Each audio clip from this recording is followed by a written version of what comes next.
Talagang firm na firm. Huwag mo natin ito. Nakuha ko. Ang tamis naman itong green apple na ito.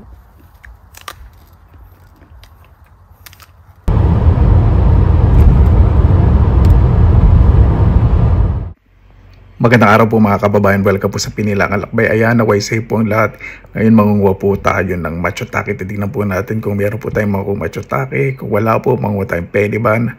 At syempre, yung mansanasan po dito sa neighborhood. Tara, sama po ninyo ako. Sa ngayon, medyo dry po yung ground. Pero, meron po nga dito, pine tree Peliban. Pero din po sa likod ko. Andun. Tatry ko rin po yung other clear place maya maya. Sandali lang po dito kasi sobrang dry po ng ground. Yan, close up po. Napakaganda po. Pine tree Peliban. Ito po yung isa sa pinakamasarap at isa sa pinakamahal na mushroom po. Lalo na po pag nindry po ito.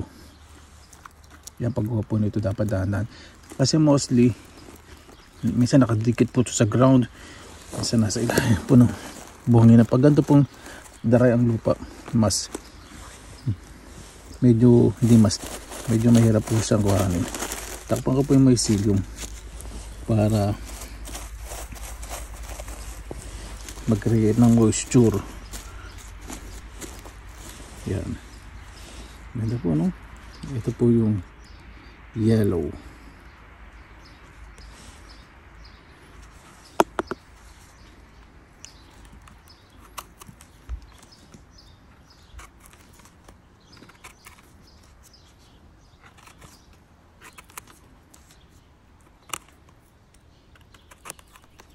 Sobrang firm niya.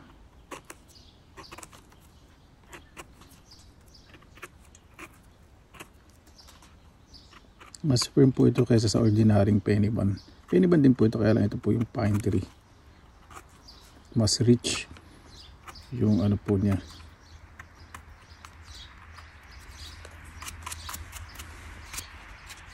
Yung katawan. Sobrang firm.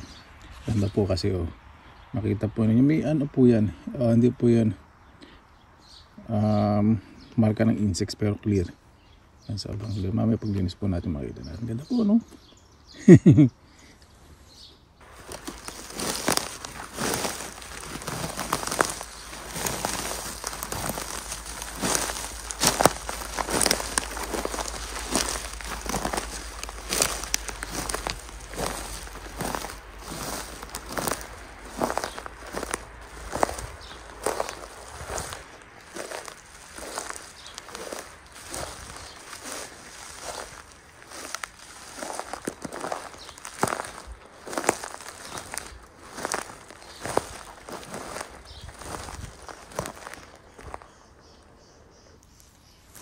Ito po yung sinasabi ko na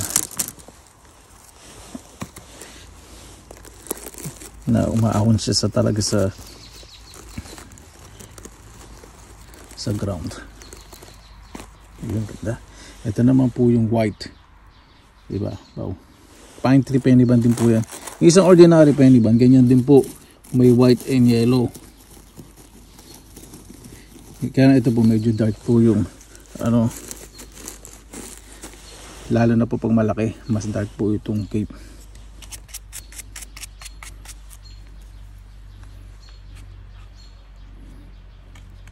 Ito, lagay ko sa ilalim para mag-create siya ng mycelium. Mas lalaliman ko pa.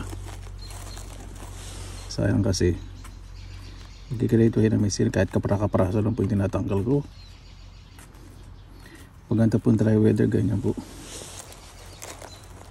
Siyempre ang dami sa ating binibigay ng libre dito sa kalikasan, kaya pangalagaan din natin. Diba? Sabi nga, think of the next generation, not just for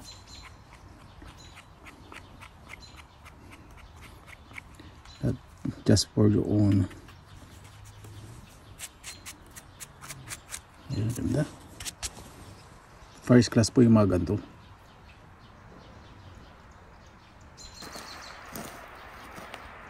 Hindi ko po alam kung makakita po tayo ng matsutake. Nakita ko. Ayun po mga kabayan, nakita ko. Kahit malayo pa.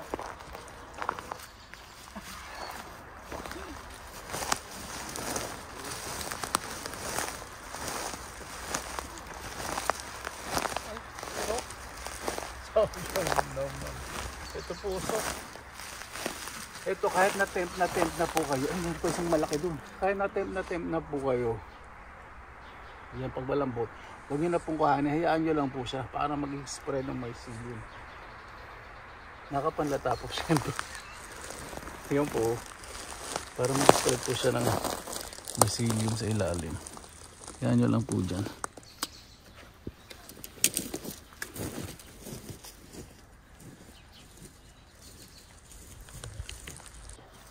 Ayun po, kala ko walang mga kabuti ngayon. Ang lalaki pala. Medyo na late po tayo nag-try ito. Pang 3 penny band din.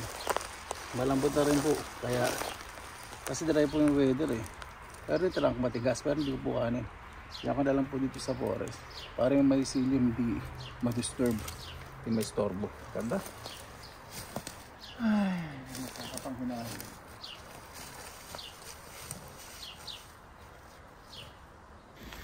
Sandali po mga kabayan. Ito, habang naglalakad may nakita na ng mga itong malaki. Sana naman po, firm po ito. Cross fingers tayo.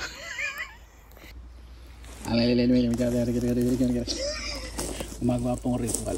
Kasi hindi ko po tignan. Sana firm. Ganda po, no? Oop. Oh, malambot. Parang pwede pa siya. Dali.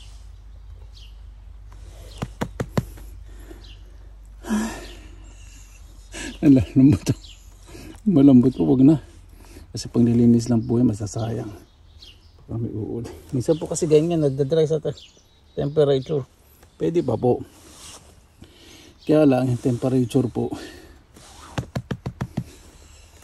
Kaya kapag ginaganto, para malaman kung pag ganyan po, ang tunog, para kayong nasa sopa, malambot po yan.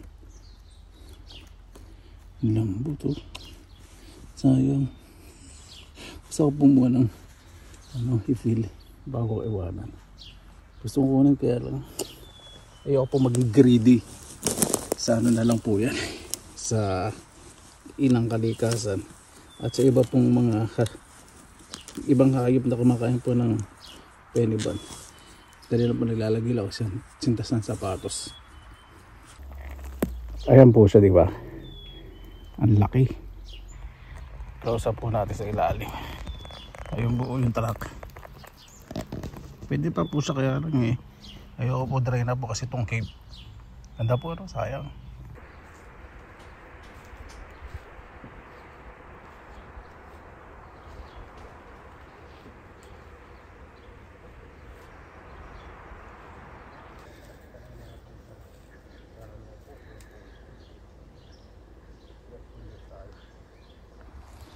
Parang mas gusto talaga ng pine tree penny bun.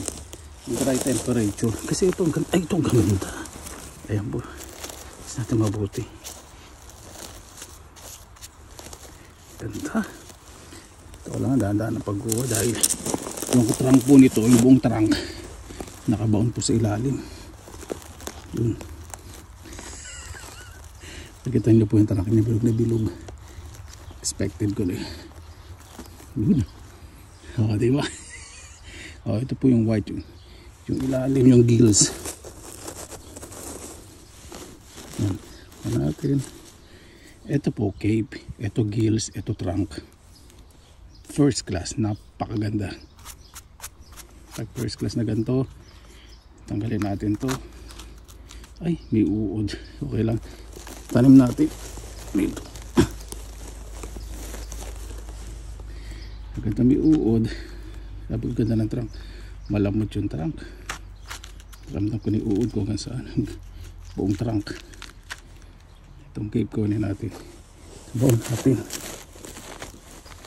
Kapit po yan. Kasi yan ang mycelium eh. Sayang.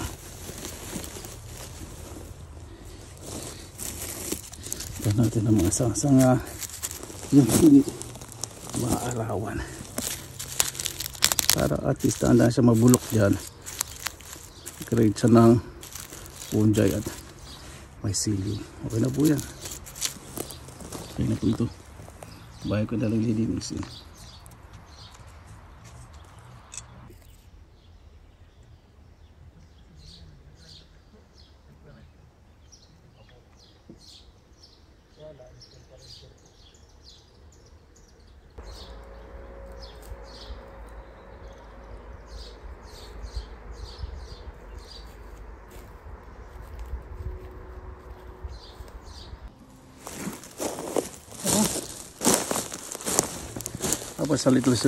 I was a little bit surprised.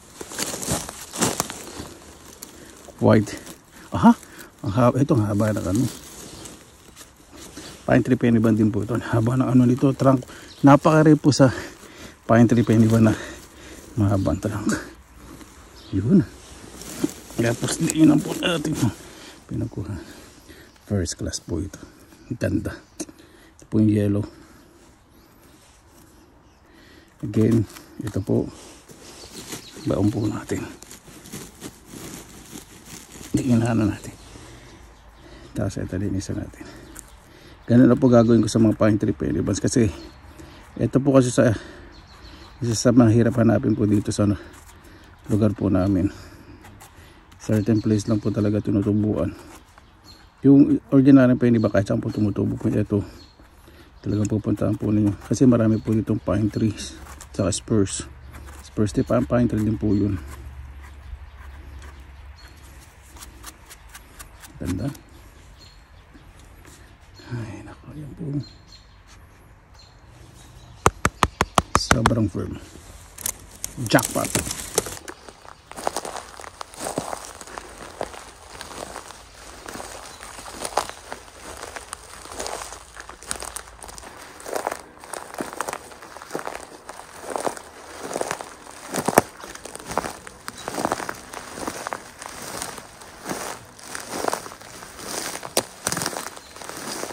Meron po ditong mushroom na napakalaki regular. Pero hindi ko po alam kung nakakain o hindi. Pero yan po, napakalaki. Di ba? No? Grabe, sa laki. Kaya na po natin, pag hindi po sigurado ka, gusto nyo kanin, huwag nyo pong kukanin. Kesa naman ang hindi na gumana isopagos ninyo kung kakain. Ayan, nakakita na naman po tayo. Malaki. Kaya hindi ko na po kukuhanin. Nakakapaghinayang buwan. Medyo dry na yan po. Kikita po ninyo malambot. Pero yung trunk, kaya lang minawa na sa atin. Bakit po? Yan, nag-slice. Ito po hindi ko gusto sa ibang kumukuha eh. Walang pakialam. Basta mag-slice lang dito, magkalat. Baon natin yung ano. Ito. Create mycelium.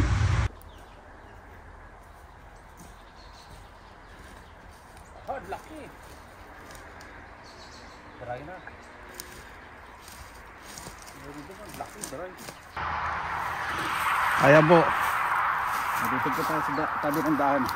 Pero nakalinis ng gubat, di ba? Dalawang pine tree pennyban. Nagkadikit. Oh, ganda ng ano dahil. Ay, nako.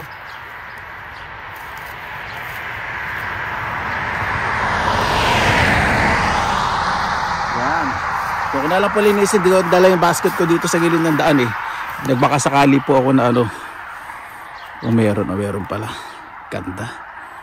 Kaya, meron pa po nakita doon sa dali.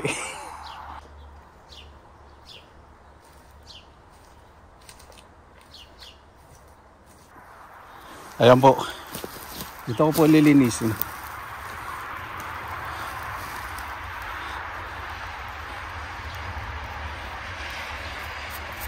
Kasi ako masyado pinagtitinginan yung bangis ko dun sa gilid na kalsada ng mga dumadaan na sasakyan. Siyempre kahit naman paano, ako na masyadong overexposure. Diba? Lakas talaga. Tigas na mukha. Ano. Ito. Oh, ganda. Ano. Ganda to ilalim. Dali. Babaon ko po dito itong mga ano natin. ugat. Maganda kasi yun eh. Mas mabilis mag-create po eh. Ito parang may itong kalahati. Wala pala, sayang. Spread ko po dito yung mga ugat kasi yun po yung mas mabilis mag-create po na may mycelium. Ayaw po muna hatiin ito syempre. Kambal eh.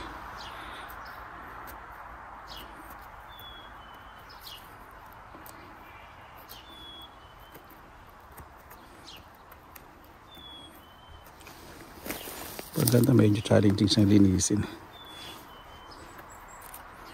Kasi hindi ako pong may sayang na magandang hibla. Dahil napakaganda po nito kabuti na to. At alam po hanggat mas maliit po yung paglilinis, mas pino. Yung bumabagpasak po sa ground, mas mag-create pa po yun ng mga kabuti ng mga mycelium. Kasi yung mulch o yung mga natutuyung down at sanga, lalo go dyan po yung nagsisilbing substrate itong mushroom. Natutubuan po ng mycelium.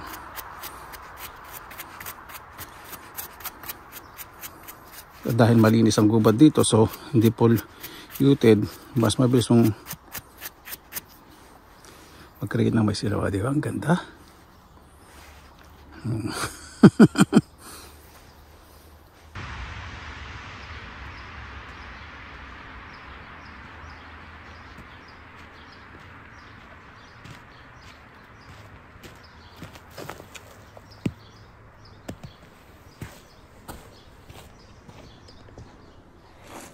Ayan. Very young. Very young. Ito po yung super first class yung mga ganito. Yun, ang ganda. Bawa natin to. Takpan natin. Dinan natin. Yun po talaga gusto ng mushroom. Dinidinan yung tapos kalat natin yung mga pinagbalatan.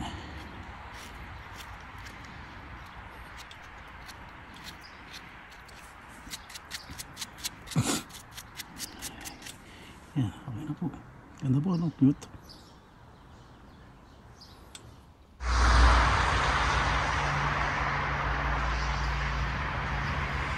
Grabe po sa linis dito, no?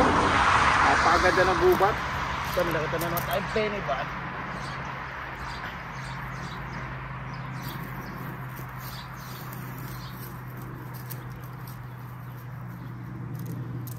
Saka dalawa.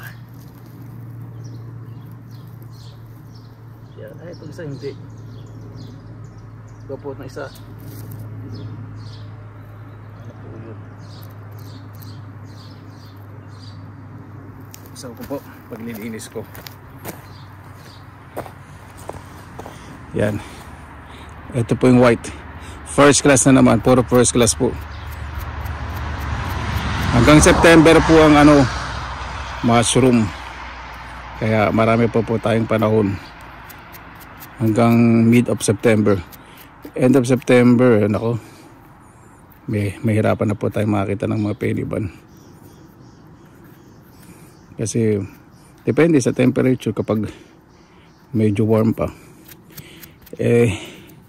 Sa Tuesday, Wednesday uulan, so sana naman tumuloy nga para mas marami tayong makuha. Yan po, diba? Ganda. Po.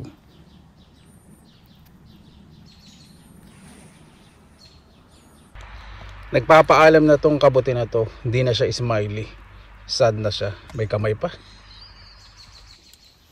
Ayan. Bago umalis, mayroong isang tagon-tago. Ay, ito pinakamagandang harvest po natin ngayon.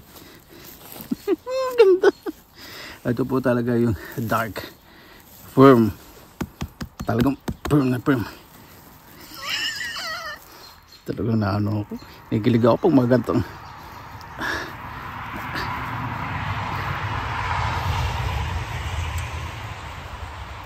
Nadadaan ka pa eh. Medyo matigas. Ayun.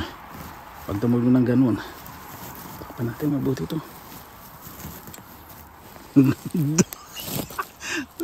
Ay, ganda niya. Wala pong saka super firm. Napakaganda. Ang bigat. Ang bigat po niyan. Laki. Laki oh. Tingnan po ninyo. Ganda po ano. Kaya tatagalan ko po muna itong pagpakita sa camera itong mushroom. Isang mushroom na to. Kasi sobrang ganda. Ito nililipis ako lang itong ilalim. Ayun. Tanim natin. Tanim natin dahil yung generation nito maganda ang genes. May lahi.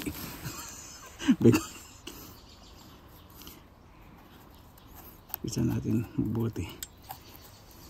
Yan. Kapag ganitong magaganda po, tatagalan po natin pagbabalat. Dahil ito po yung isa sa super first class na penny ban. Tingnan po, medyo reddish na po siya.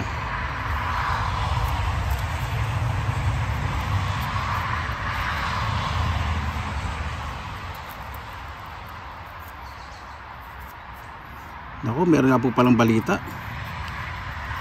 Yung pinatahan po natin nga summer cottage dati, kasama po yung finished mother ko, yung way po papunta doon ako, meron pong inatake ng oso, ng bear. Doon po may oso, dito sa pinupunta ko wala pong oso. Pero siyempre, doble ingat din ako. Kaya ako, nung last time napunta po tayo ng isda sa summer cottage, doon may bird din po, kaya hindi ako na masyadong nagpunta sa gubat. Kaya punta po kami sa gubat sama-sama kasi takot din po ang bear sa mga tao. Yung na-attack po yata, hindi ko po alam kung ano yung dahilan. Hindi po kasi masyado borate sa Diyos Ganun po sila, pinaprotektan po nila yung privacy po ng victim. Hindi po binabanggit yung mga pangalan.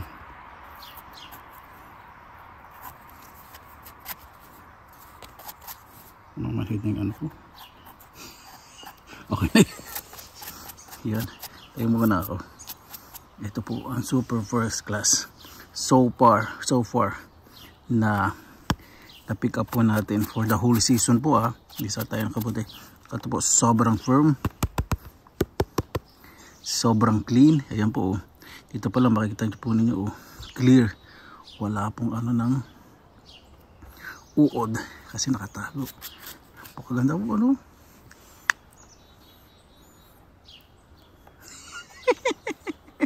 Ay nako. Ayan po yung nakuha natin, di ba? Ang gaganda. Punta na po tayo sa Mansanasan. Ayan, pasok na po. Kasabayan dito na naman po sa neighborhood.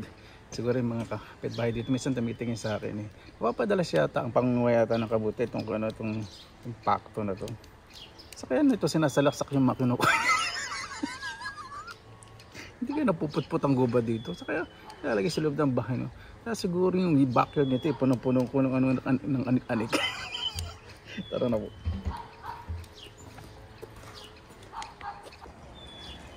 Ayan po mga kababayan, wala pong mga teenagers ngayon dito po sa aming neighborhood sa taniman ko ng mansanas. Tara! Mapunin mo. You get up. Lagay lang po ako na sa Angles ako. Palit lang na. Siyempre wala na tayo sa buga.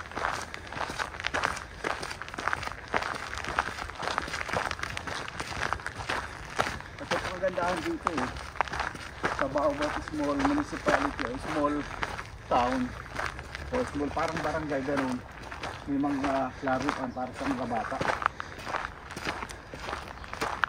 Libre po yan. Sandali, yung mga berries nandito talaga sa likod. Ito libre yung mga berries hindi ko napansin. Ayan mga berries po ito. Marami na pong nanguha. Ang tataba, red and black currant. Yung black currant, ito. Marami na pong nanguha. Sa itsura pala. Yan.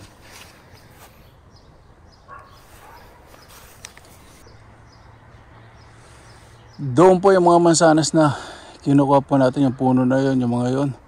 Naku, boss na wala tayong mahubutin. Kala ko ba naman mahihain yung mga tao dito. Sumisimple din pala. Natira na lang po ito. Itong mga green apple. Dami pa rin. Kakalagyan na rin. Yan.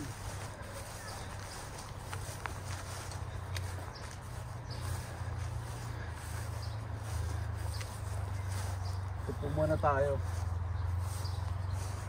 Ito pong green apple po na to. Ito pong green apple po na to. Ay may tama. Hindi ko po kanina. Hindi po itong masyadong lumalaki. Ginagawa po itong jam or juice. Ngayon naiintindihan ko na po yung difference. Sa park po kasi medyo may kahihiyan pa po yung mga tao. Siyempre maraming nakikita ng tao. Dito po kasi siyempre hindi po madalas. Matamis po itong mansanas na green apple na to. Hindi katulad po dun sa park. Marami pong bunga. Ayoko pong muna close up kasi yung pores na skin ko hindi kagandahan ngayon. Yung mga tama na. Tama eh.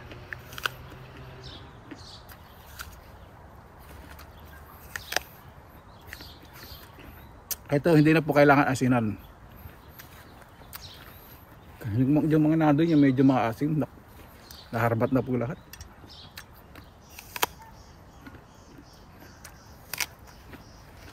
Sarap.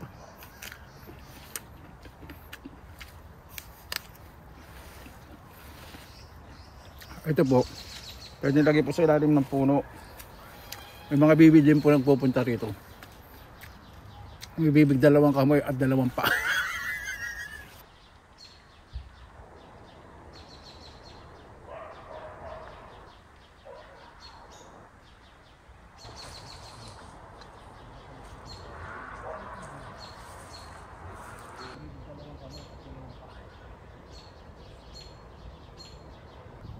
Ayan, siyempre ko close up po. Ayan po yung mga insekto. Yung mga insekto, ay naku, kusasang natatanggal. Ibig sabihin ready to ano na siya. Oh, dali na siyang makuha, ibig sabihin ready to harvest na talaga siya. Ito may tama din po kanit isa. Siyempre, Diyos din mo sa daming bunga na ito. Yan, ang dami pong bunga. Sa likod ko po pag nakita po rin. Medyo lalayo po ako. Ay, nagkakalaglag sa yan. Huwag mga natin ito. Nakuha ko.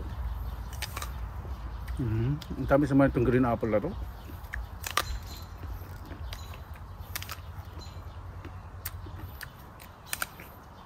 Mukha kang makakaisando sa'yo na ako nito. Hindi po muna ako mag-uwi kasi nakuha ko sa park. Hindi ko pa nauutot. Kagabi nagtsibog po ako eh.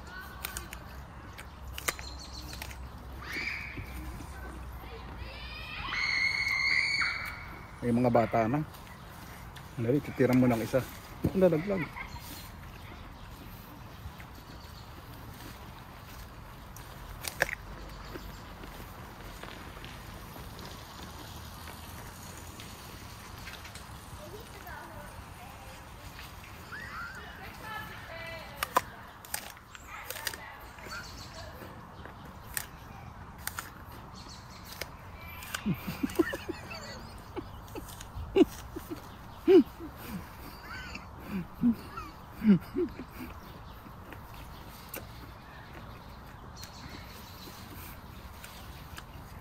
Parang ano, apple peeler yung bibig.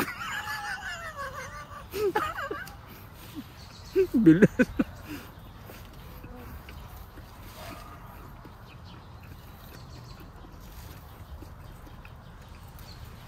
Parang tinitay nyo kung darating na may ari ng dinudugan.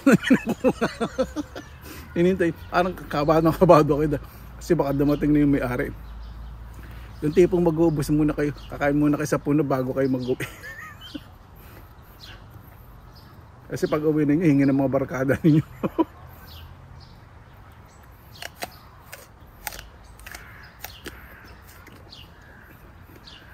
Nung minamadali niyo yung pagkain kasi pagdating na barkada niyo, baka walang matira sa inyo.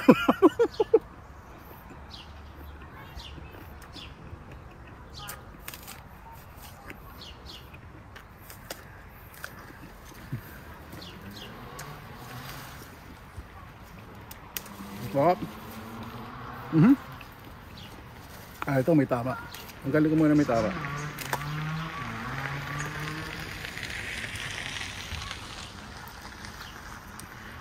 Buti na lang, takat yung mukha ko para minumukhaan ako na magdadaan dito.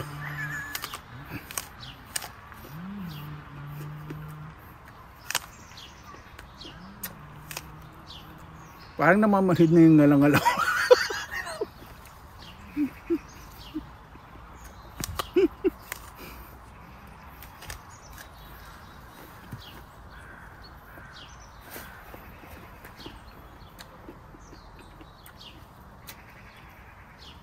Gusto ko medyo bubut eh.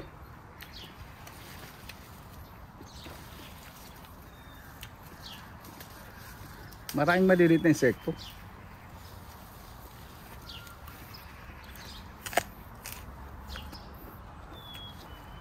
Okay lang yung maliliit na insekto, may laban pa yung mansanas lumaki. Pero pag insekto, sinlalaki ko.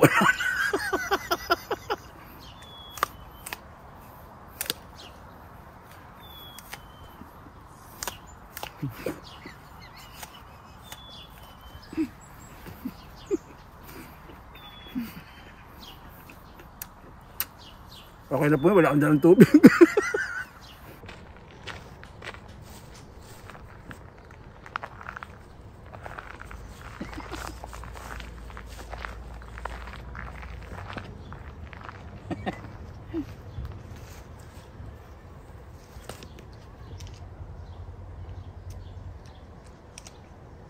Mukha akong makakitang dosena ako nito. Hindi po muna ako mag-uwi kasi nakuha ka sa park, hindi ko pa nauutot.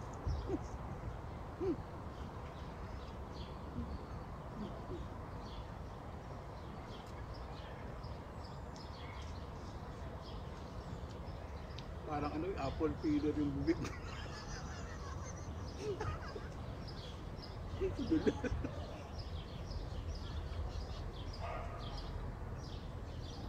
Grabe po, itong mga puno ng mga kasarapan, yung mapupuli. Talagang hindi na umabot na mamula. Naubos na lahat. Talagang nagtira pa, yung mga tinira naman eh.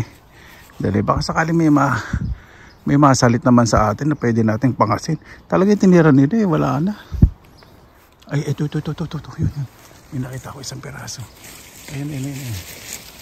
Ito. Ay. Ayun, may nag-iisa pa. Ay, ito na mula, ayun. Yan, wala na. Ubus na po. Napunan po, wala na po kayo maanino na. Mamula-mula, wala na. Finish apple po kasi ito, malutong, juicy, sweet. May konting asim kaya napakasarap. Sobrang lutong po nito.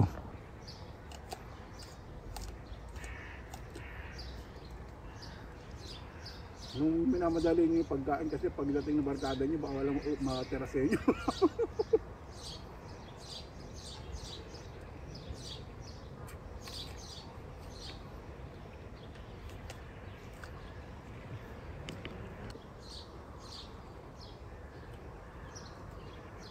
Maraming maliliit na insekto.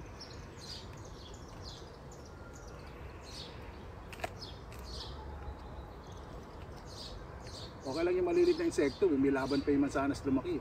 Pero pag insekto, sinlalaki ko.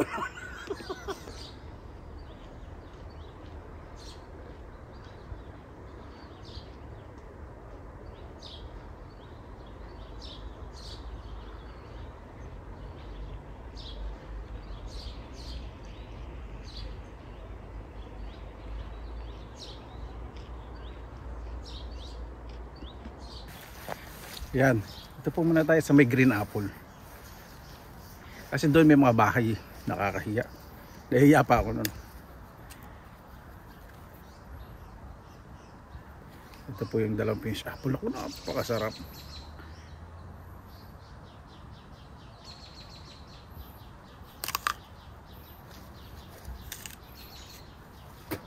Bali natin pulitan. Hindi ko na matandaan kaya yung ilan na yung nangangasab ko. Pag mag-o-autumn po talaga, mas tumatamis at mas lumulutong po ang mga mansanas.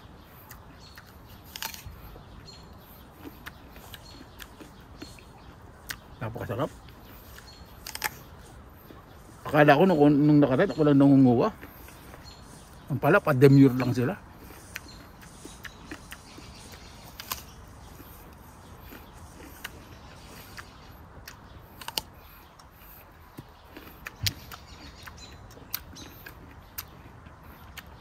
Hindi po pagkakalat po itong ginagawa ko. May mga bibi po dito. Talagang nakita nyo lang po sa kabilang park, di ba? Pag may kumakain po na kinakain ng bibi. Sa mga bibang ibon po rito, mas madali po silang kainin yun. Pero lagi po sa ilalim ng puno, wag po sa kung saan saan. Kasi pag may naglinis din naman po dito, ilalagay din po nila sa ilalim ng puno yung mga mansanas. Magsisilbing compost.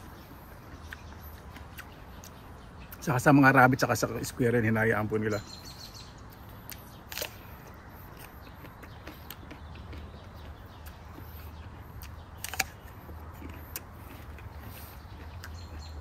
Hindi ko po kailangan asin. Pag makakain po ako pag autumn time, parang hindi ako nabubusog.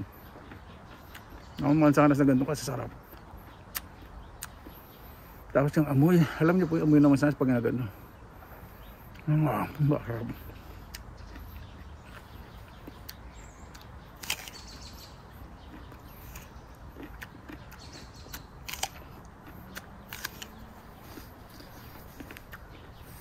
Kahit sa dami natin nakain,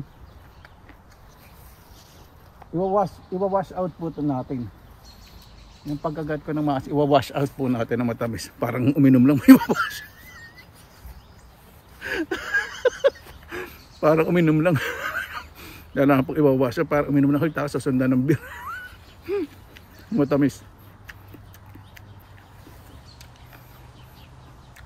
Ito pong green apple nga, medyo namulang ng ganyan. Napakatamis naman yung soba na itong green apple na to. Ito po talaga maliit na version. Ang mansanas po may iba't ibang variety. May crab apple, Finnish apple, hindi po malaki. Yung sinasabi niyo pong malalaki po yun, iba pong variety po, yung pulang pula. Pero hindi po, kaya hindi na ako lumaki. Sa park mayroon din po. Yung sa University Garden po, mayroon doon. Kaya lang, hindi po pala pwedeng kumain doon. Bawal po. May ano po doon. May nakasulat.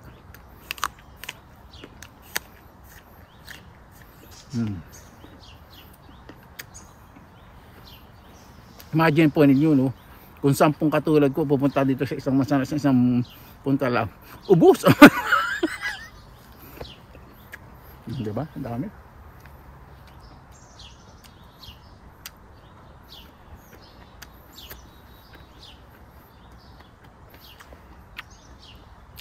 Imagine po ninyo, yung mga bata pupunta po dito maglalaro. Tapos pag napagod sila, kakain lang silang mga mansanas. Tipid sila. Ang healthy pa po. Di ba? Ibang klase po talaga. No?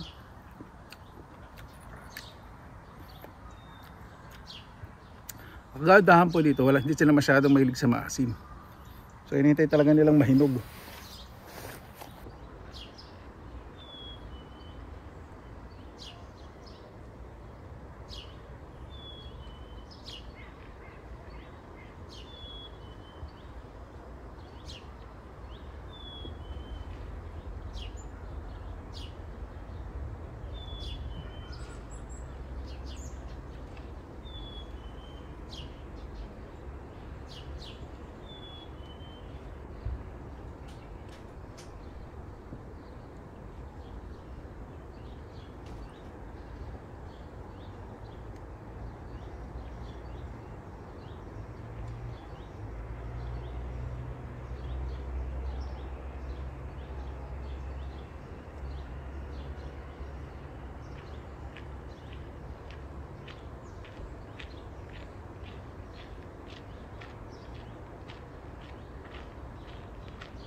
Tumatamis, mas lumulutong po ang mga masarap.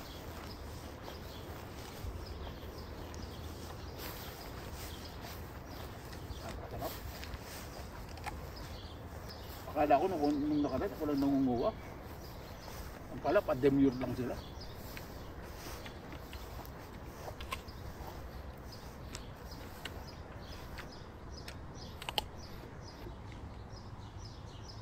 Yan sa University Garden po, na mayroon doon. Kaya lang, hindi po pala pwedeng kumain doon. Bawal po. May ano po doon. May nakasulat.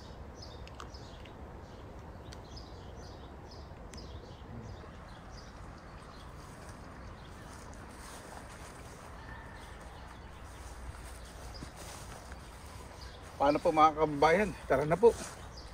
Uwi na po tayo. Nakaumbok na po. Nakaumbok na po yung tiyang wasak si ba. Yan o, diya. At mamaya, lilinisin ko po yung mga kabote at idadaray ko po. Tara, samahan po ninyo ako sa bahay at imahan nyo po dito sa Finland. No? Mapaggubat o mapapark kahit saan. Ang daming libre pong makakain.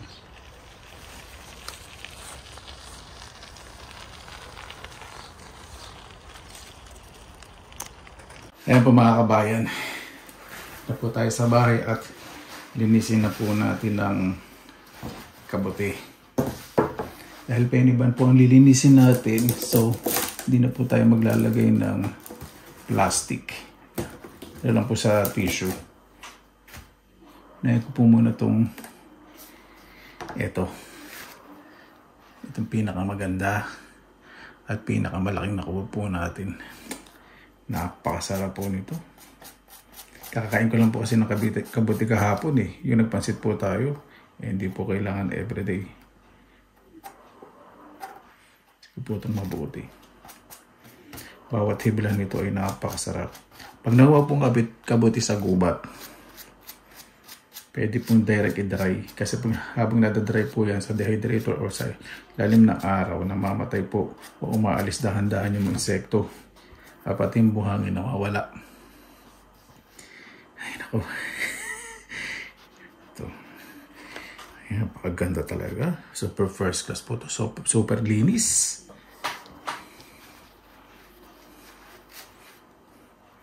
Saan natin ang bagay ito. 100% po ako wala po itong uod. Napakaganda naman. Ito ang pinakamasarap i-dry.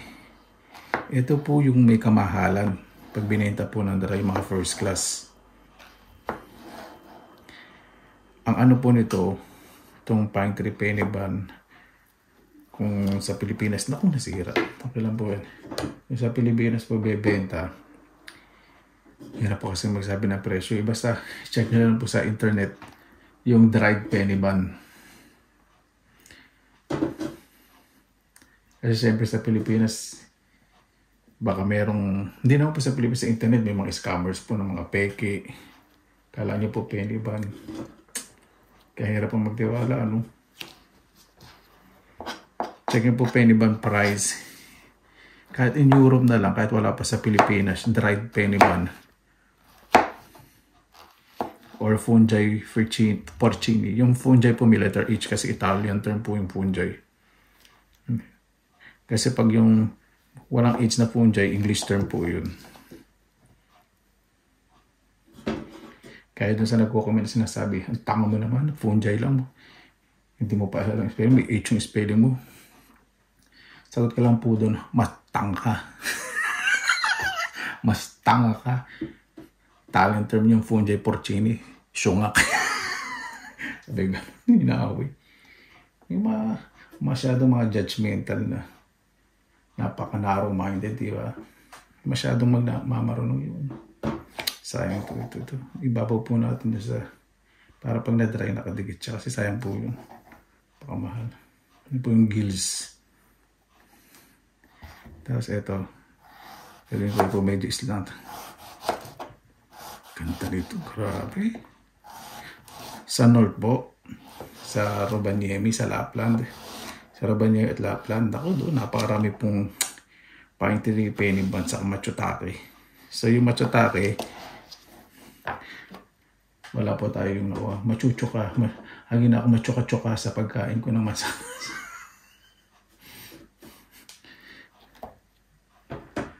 Isang piraso lang po itong isang layer ng ating dehydrator na puno na.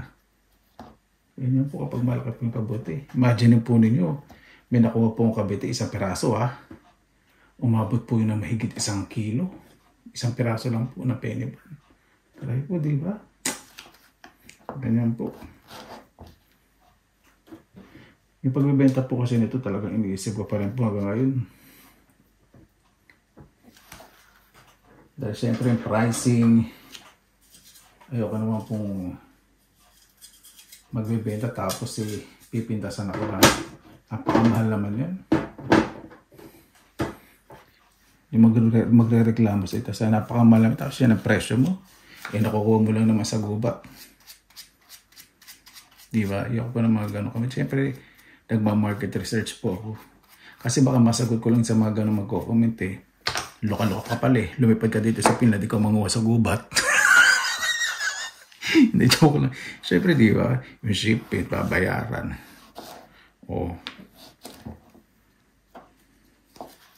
Babayad ka sa shipment. Tapos, yung kuryente, di ba ako gumagamit ng kuryente sa pagdadalay nito? Autumn season. Yung araw, lubog-lubog na. Pagdating ng winter, wala nang araw. Yung pambubusit ko pa sa mga kaibigan ko sa kotse, sa mga gasolina. Ano yun? Thank you na lang ba? Hindi ko dadagdag sa presyo. Siyempre, dadagdag ko yung hirap namin. Ganun po pag ninegosyo.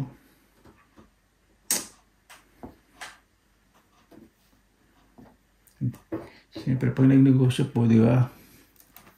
Aminin po natin, ang business po, hindi po tayo nagtatayo ng mga charity institution. Hindi po against sa charity dahil mataas pong respeto po natin. Ibig sabihin, pag ninegosyo tayo, hindi natin iisipin kung alam mo, siyempre may purpose tayo na kumita. Hindi naman yung porket kakilala natin, kaibigan na natin, libre-libre na. Naku, malulugi lang kayo. Kung gusto nila, di ba, kung mga totoong kaibigan, gusto nila sumuporta sa negosyo, magbabayad sila, maintindihan nila, naku, hindi, ito yung bayad. Hindi. Alam po, natutunan ko po yan dito sa Finland Noon meron po kung parang convenience store na Asian shop. Ito po ako. Siyempre, business partner ko po sumuko kaya. Siyempre, hindi ko naman kakayanin mag-isa yun. Umuwi po ng Pilipinas dahil marami po siyang hinaharap sa buhay niya. Tapos sabi ng mga Finnish ko, mga kaibigan ko, minsan binibigyan ko ng kasi may mga company na nagde-deliver po dito yung mga parang mga samples na mga sauce. Ito, try mo. Tapos binibigay ko po dun sa mga Finnish friends ko. Sabi nila, hindi. Babayaran ko to. Kasi may presyo kahit sabihin mong sample. Sabi nila, meron po talagang presyo. Dapat po talaga binibenta kasi babayad din puntas. Sabihin, wag ka magbibigay ng libre kasi nag-negosyo ka. Dapat hindi mo i-practice yung ganyan. Sabi nilang ganun. O, di ba? Kaya nagugulat ako sa grabe. Napaka-honest naman nila. Siyempre, hindi naman po lahat. Ibig sabihin, yung mostly na nakikilala ko po. Siyempre, hindi naman ako tanga dun sa tao na inaabusado na ako. Sige pa rin ako. Pero nabiktima po ako ng abusadong tao na umuwi po ako sa Pilipinas. Ito lang, recent lang. Close friend ko pa naman. Kamag-anak pa. Hindi po ito sa paninira. Gusto ko na po mag-open kasi hanggang hindi ko po matanggap. Napanggap po kasi siyang nadidepress. Hindi naman po pala. Depression daw. Kung naman po niniwala. Pinautang ko. Tapos, yung kapatid niya po umamin. Yung kapatid niya nalulong din sa isang sugal, na online sugal. Yung para siya rin. Tapos nalaman ko. Kaya nagdugtong-dugtong ko yung sitwasyon. Ay, nako. Niloko lang inutang. Yung inutang pala sa akin, yun yung ginagamit ng pambayad dun sa mga ibang naloko niya. Para mabawahan. Para pinaikot yung pera sa mga niloloko niya. Ay, naku. Pero, gusto ko lang po i-open nyo kasi hanggang ngayon, siyempre, hirap pong tanggapin. Pinagkatiwalaan nyo ng matagal. Tapos lolokohin kayo. Kaya ang pagpili po ng kaibigan, ito po sasabihin ko po sa inyo. Hindi po lahat ng malapit sa inyo totoo po sa inyo. Pakitaan po ninyo ng maganda. Pero mag-ingat-ingat din po kayo.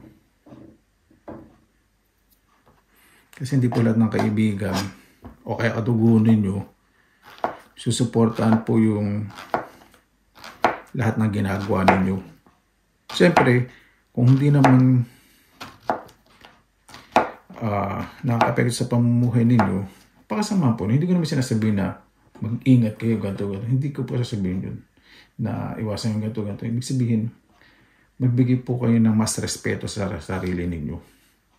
Mag-isip po kayo sa mga bagay bago po ninyo bitawan ng mga pinaghirapan po ninyo. Hindi kasi porket na pinagkatiwalaan nyo ng matagal na panahon. Tira. Pero ito lang masasabi ko. Dun sa taong naloko po ako, kamag-anak ko pa, masasabi ko lang po sa kanya na yung tulong na binigay ko po nang galing sa puso ko. Pero nalalaman kong niloko po ako. Wala na. Wala nang tiwala. Saka alam na po lahat ng mga tao sa amin na ginawa po niya.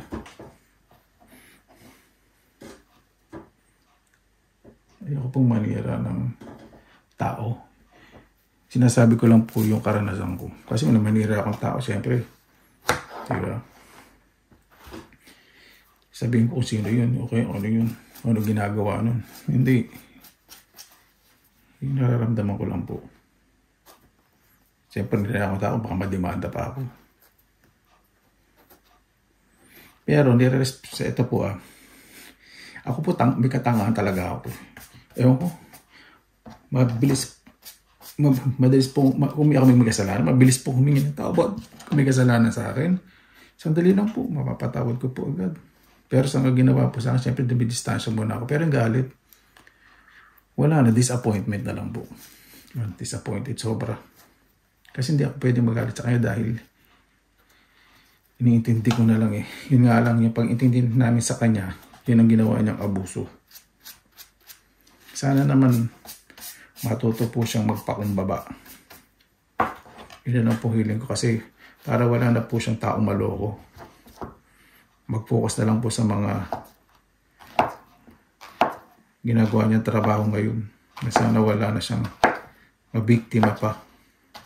At sana umuwi na siya dun sa ginagawa niya dati na nalulung po siya sa isang sugal.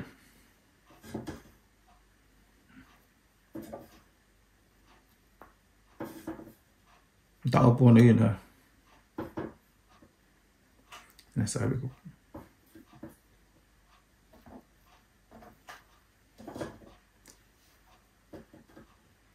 Ang buhay po talaga natin siyempre parang sugal. Pero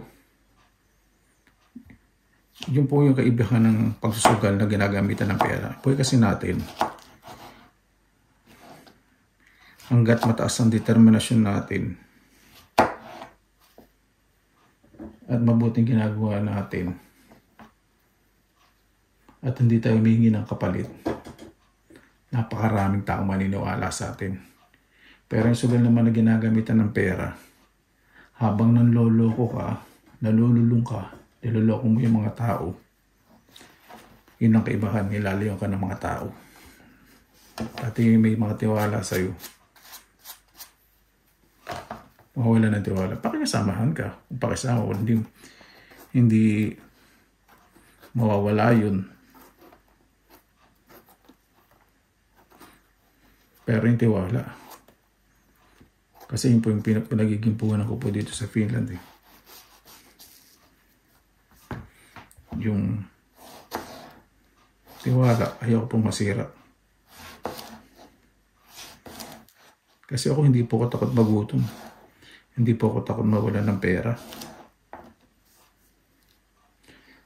natatakot lang po ako kapag wala na pong tao nagtitiwala sa akin. At kahit ano sabihin ko, wala nang maniniwala sa akin. Yun ang kinatakutan ko. Kaya ayoko pong manloko. Mas masarap pong magkaroon ng simpleng pamumuhay.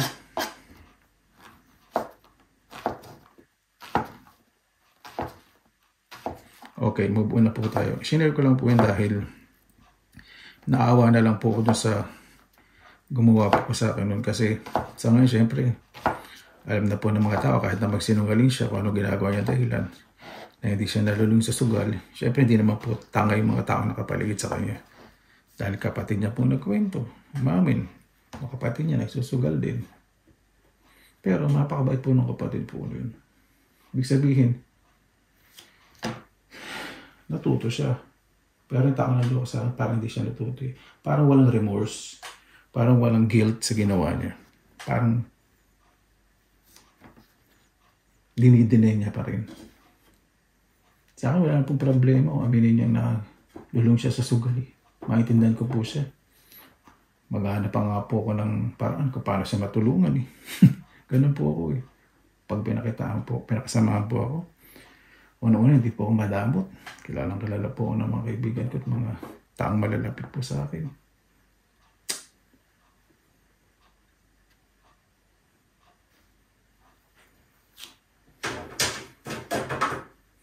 Okay. O, diba? Chismis yan.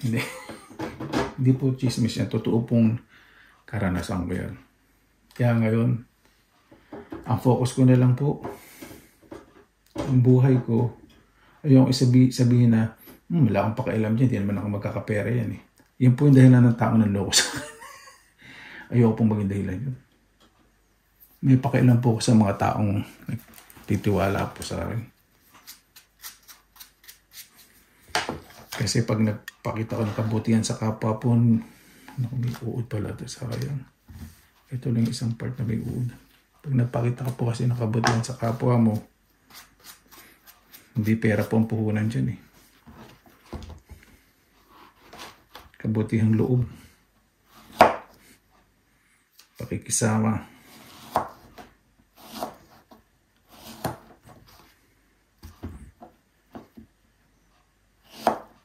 At kapag maganda pakikisama po ninyo, sila pa pong tutulong sa inyo para magkapera ka, magkatrabaho ka, para makamove on ka. Sarap po ng ganun, di ba? May mga tao pong tutulong sa inyo. Kahit na malayo kayo sa pamilya po ninyo. Katulad po dito sa Finland. Pasensya na po, hindi ko po talaga mapakita yung mga kaibigan ko rito eh. Yung Finnish mother ko nga po eh. Dati ayaw niya eh. Pero nalilibang po siya. Nagpakita siya sa camera. Kasi mga kaibigan ko po talaga, hindi ko po sa pinagyayabang yun. Kung may mga kaya po sila sa buhay. Sabi nila, there's no need for us to show ourselves. Sabi nila ganun. No. Sabi nila hindi sila komportable. Kasi reserve po sila eh. Nire-respeto po nila yung, ito may uod. Ibang part. Nire-respeto po nila yung ano. Parang may uod to ba? Hindi, ito lang.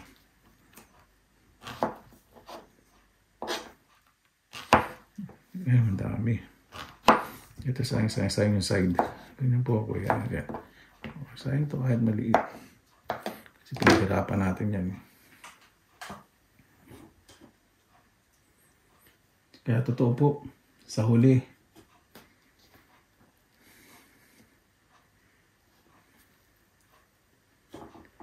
sarili po natin, ang asahan po natin kapag malayo po tayo.